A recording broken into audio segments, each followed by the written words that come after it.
নমস্কাৰ সকলোকে স্বাগতম জনাইছো মই অন্য এটা ভিডিঅলৈ। আজি মই ফুলকবি আৰু আলু পৰঠা বনাইছো, তাকে আপোনালোককো দেখুৱাবলৈ লৈছো। আহকচোন ফুলকবি আৰু আলু পৰঠা কেনেকৈনো বনাইছো চাওঁ। প্ৰথমে মই ফুলকবিখিনি এনেকৈ ৰুকি লৈছো আৰু ইয়াৰ পাছতে অকণমান গৰম পানীত বইল কৰি লম। বেছি সময় নহয়, এনে অকণমান পানীখিনি গৰম হোৱাৰ পাছতে উঠাই ৰাখিম। আৰু এইফালে মই আটাখিনি অকণমান নিমখ দি লৈছো আৰু এতিয়া পানী দি ভালকৈ সানি লম।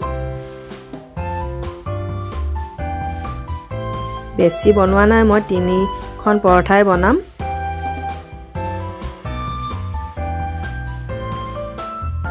এইফালে ফুলকবিখিনি পানীৰ পৰা উঠাই থৈছো আৰু এটা সৰু পিয়াজ কাটি লৈছো। এতিয়া 1 চামুচ ৰিফাইন তেল দিছো, বেছি তেলো দিব নালাগে, 1 চামুচে দিছো আৰু পিয়াজখিনি বেছি নাভাজো, অকণমানে ভাজি ল'ম। ইয়াৰ পাছতে মই ফুলকবিখিনি দি দিম। ফুলকবিখিনি দি দিছো। এতিয়া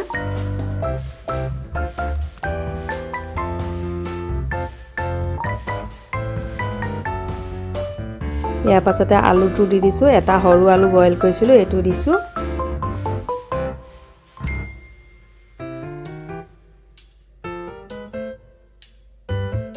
ফুলকবি অকল ফুলখিনিহে দিব লাগে, তাত ঠাৰিখিনি দিব নালাগে। ফুলখিনিয়ে মই দিছো, ৰুকি লৈছো আৰু নিমখ, হালধি আৰু জলকীয়া পাউডাৰ আৰু কচুৰি মেথি দিছো। ধনিয়া পাতো দিব পাৰে, এতিয়া ধনিয়া পাতৰ ছিজন। মই কচুৰি মেথি ভাল পাওঁ কাৰণে কচুৰি মেথি দিছো।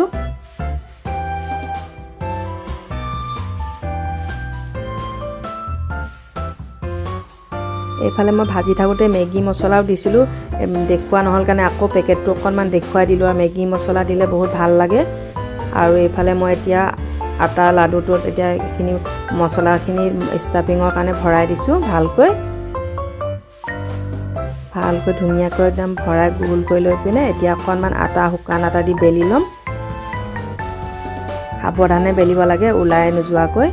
সাৱধানে বেলিলে ওলাই নাযায়, অলপ অলপ ওলাই যায়, ইমানো নাযায় আৰু।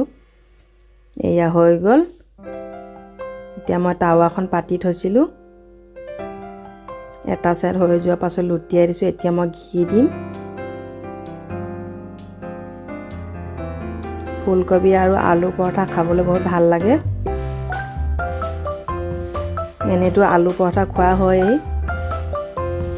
এতিয়া ফুলকবি দি দিছোঁ।